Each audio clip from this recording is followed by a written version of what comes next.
hablaremos del desplome que están teniendo los mercados. Standard Poor's, pues ya que agrupa las mayores compañías de Estados Unidos, ya tiene pérdidas del 16% desde que entró a la Casa Blanca Donald Trump. En Europa, el IBEX 35 llegó a perder un 7% en el peor momento de la sesión de ayer. Güey, van de la fregada. ¿Cómo fregados era empresario Donald Trump y no mide que justo todo su tema arancelario y querer volver a hacer América grande, again, destruyendo todos los Güey, mercados? pero donde es bueno Donald Trump es quebrando cosas. Y justo para hablar de todos estos temas y de lo que ha sucedido alrededor de los aranceles de los que nunca pensamos que podíamos hablar tanto, Yo ni está siquiera desde, utilizaba la palabra arancel en mi vida. güey, o sea, y Ah, Araceli, decíamos en la ¿No has visto? mañana. Hay un video donde le pregunté a una señora de que qué opina de que los aranceles, ay, sí, para que se adorne y todo se vea más bonito. Señora, A señora, la cena, o no ¿qué sé qué pensaba que pensó era que el era. arancel o el Pues cancel? el cancel, yo creo Bueno, que pensó algo pero así. alguien que estaba analizando pues todo lo que está detonando esta plática es Javier Garza y nos enlazamos ahorita hasta La Laguna con un periodista de Serio. verdad, de los buenos, Déjame pongo en serios, modo que me serio. hace ver mejor. ¿Cómo estás, Javi? Maca, buenos días. Aquí está el Giot también. Hola, Javier. Buenos No, días. no creas que es un intruso que se metió a la transmisión. Aquí está. No, no. Ya, en una de esas ya lo cambias a él por mí, Maca. O más bien me cambias a No, mí por No. Javi, él. por favor, ve esa Oja- percha yo que voy a andar Ojalá, mira, verás cómo cambiándola vengo en por pachas. este delincuente. No, no, no, no, no. No, mejor platiquemos, Javi, porque ayer que estábamos pensando de qué hablarías hoy, pues planteaste un tema súper interesante. Fíjate que es una cosa que yo he estado viendo, sobre todo por el lugar en donde yo vivo, ¿no? Que es acá en Torreón, en Coahuila, en el norte en particular, eh, pensando mucho cómo ahorita estamos viviendo la incertidumbre que estamos viviendo por el tema económico, por el tema de los aranceles, no es nada más de incertidumbre de la coyuntura, ¿no? Del momento, o de, bueno, ya Trump nos puso aranceles y ahora qué vamos a hacer.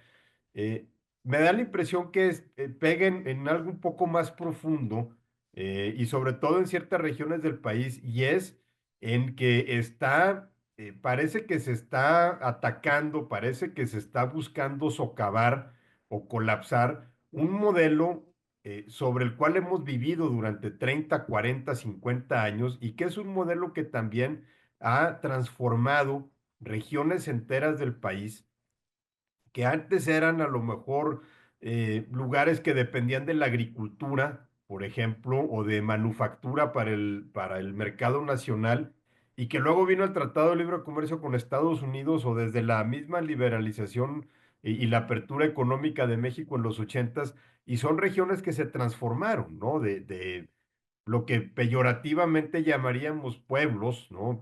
O quizá en la Ciudad de México verían hacia abajo, ¿no? Imagínate cómo veían en la Ciudad de México a una ciudad en la década de los setentas, a una ciudad como León, ¿no? No, pues Ujú, ahí en León se dedican a hacer zapatos, ¿no?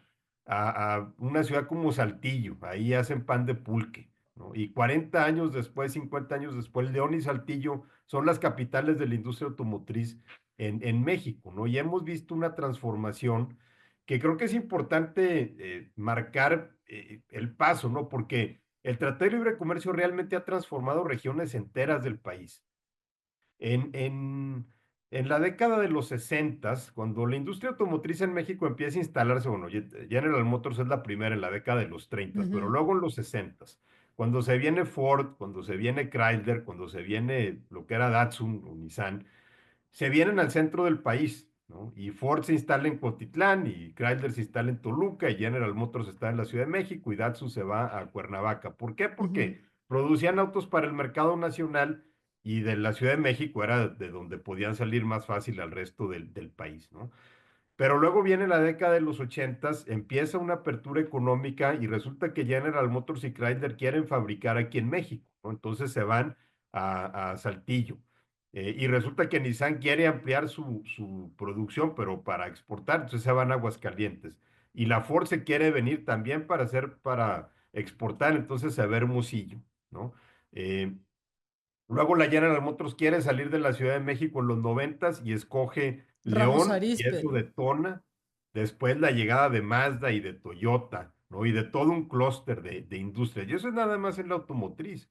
De repente el Tratado de Libre Comercio facilitó que en México se pudieran fabricar partes de aeronaves, ¿no? Entonces Bombardier se viene a Querétaro y Querétaro tiene una transformación impresionante, ¿no? En los últimos 30 años gracias a la industria aeronáutica. Pasa un poco lo mismo con la electrónica en Tijuana o en Reynosa. Y lo que antes eran regiones caracterizadas por la agricultura o por pequeñas manufacturas, ¿no? Como los zapatos en Guanajuato, pues de repente se convierten en mecas industriales a lo largo de años. Es un proceso pues que no veíamos, ¿no? O sea, que era tan cotidiano que ni siquiera nos dábamos cuenta y de repente Querétaro es una metrópolis y León es una metrópolis. Eh, y, y ahora vemos que el modelo que ha construido ese está siendo socavado y la incertidumbre es, bueno, entonces si a lo largo de 30 años construimos ciudades como Tijuana, como León, como partes de Guadalajara también, del crecimiento y Monterrey, por supuesto, ahora qué va a pasar, ¿no? Creo que esa ansiedad es lo que nos está también un poco carcomiendo, ¿no? No es como que se vaya a colapsar todo, no se puede colapsar todo. Se ha construido un edificio tan grande, tan sólido que es imposible que vaya a colapsar, pero sí que vaya, digamos, a disminuir un ritmo al que ya estábamos acostumbrados. ¿Y qué va a pasar, Javi? Porque también, pues sí, mucha producción se va a trasladar de nuevo a Estados Unidos, pero eso no es ahorita, no es ni en un año que se va a lograr. No, yo no, sin duda. O sea, aquí hay intercambios y hay trueques, pero que toman tiempo, ¿no? Ayer estaba platicando, por ejemplo, con el secretario de Desarrollo Económico de Coahuila y él me decía, pues sí, ahorita el choque es muy inmediato por todas las empresas que a lo mejor son dependientes de las exportaciones y ahorita dicen, híjole, bueno, pues mi cargamento ya me le van a poner un arancel. Pero también hay trueques. Uno de esos trueques, por ejemplo, es que si bien hay empresas que estarían mudando producción a Estados Unidos, es posible que producción de otros países se venga a México, sobre todo con los aranceles completamente desquiciados que le impuso Trump a países como Vietnam, por ejemplo, ¿no? Bueno, China ni se diga, pero que se pueda venir manufactura para acá. Puede haber trueques. Eso va a tomar tiempo. Y en ese lapso de tiempo es cuando todavía hay posibilidades de que todo esto pueda ser revertido, ¿no? Viendo el daño económico que está causando, sobre todo en los mercados financieros. Platicábamos el caso de Apple en el Notimaca, de este Ujú. análisis que comentaba de un iPhone completamente hecho en Estados Unidos con mano de obra estadounidense, con piezas fabricadas en Estados Unidos costaría $30,000. Entonces es demente pensar que un iPhone lo van a construir en Estados Unidos. Y si te quieres ir a un automóvil también, un automóvil fabricado completamente en Estados Unidos, con piezas fabricadas completamente en Estados Unidos, sería carísimo. Javier, ¿tú crees que esto se pueda revertir? Yo no veo, la verdad, a Trump echándose para atrás en este tema porque creo que pues ha sido al contrario, ha ido increciendo el ponerle aranceles, pelearse con la Unión Europea, pelearse con Asia. Yo la verdad sí creo que pues es preocupante, ¿no?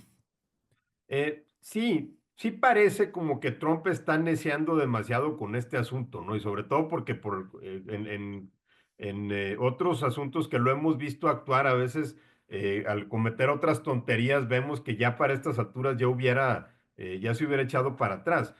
Pero esto es demasiado fuerte el impacto, sobre todo a su legado. Trump es una persona que siempre está buscando en su propia percepción y su propia imagen.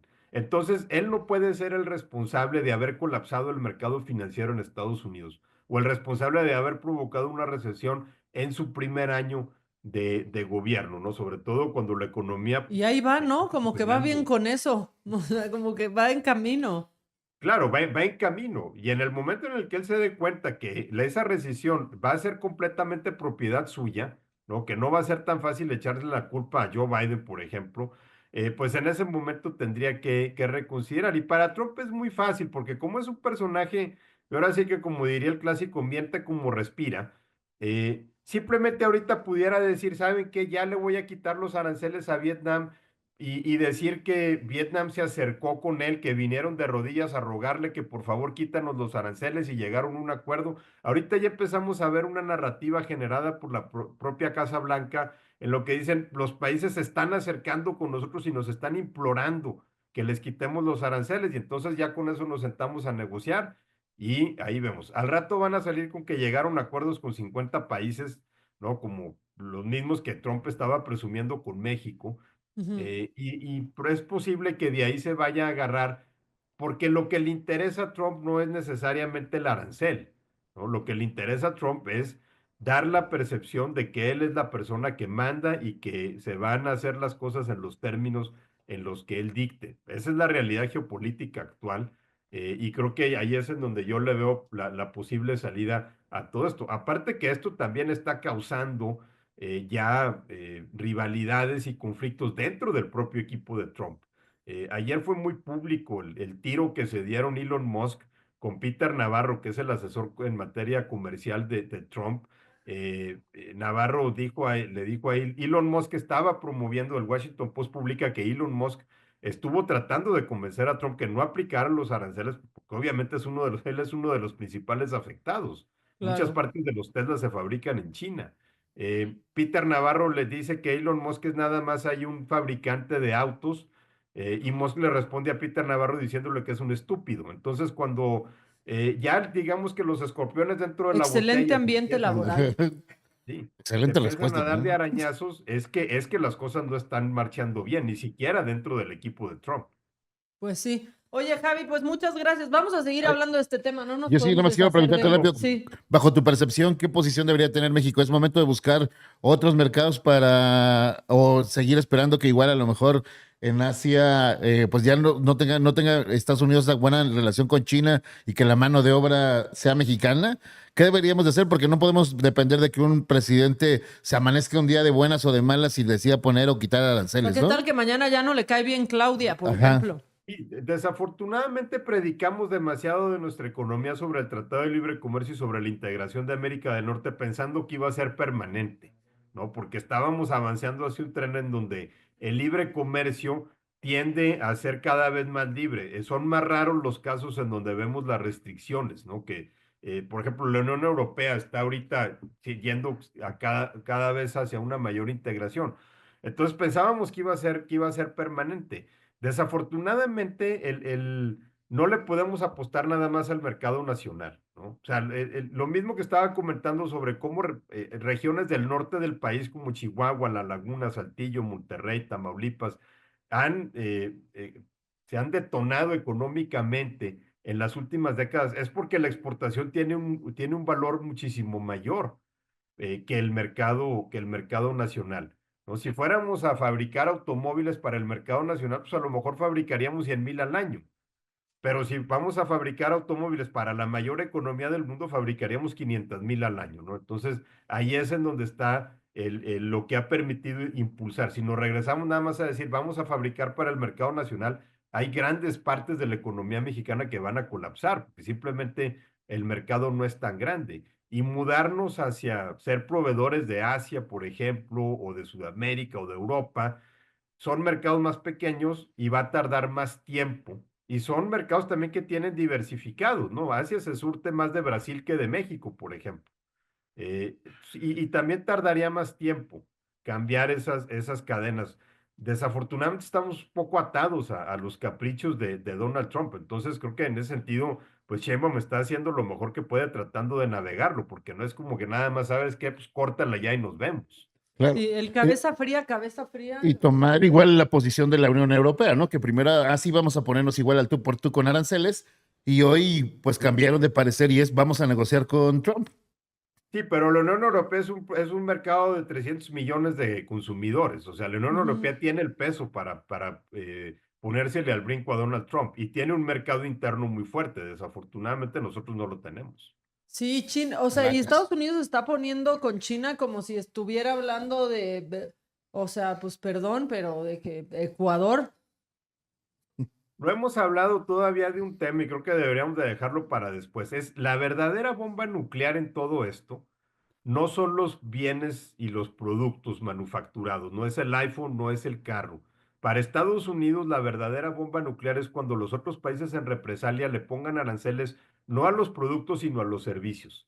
Sí. Entonces le pongan un arancel a todas las transacciones en Amazon, a todas las transacciones en Netflix, a todas las transacciones en Google Pay o en Apple Pay, ¿no? Que utilizan millones de personas en Europa o en Asia. Y ese es el superávit que maneja Estados Unidos con el resto del mundo, ¿no? Ellos manejan un déficit comercial de productos, pero manejan un superávit enorme en servicios financieros, ¿no? En servicios bancarios.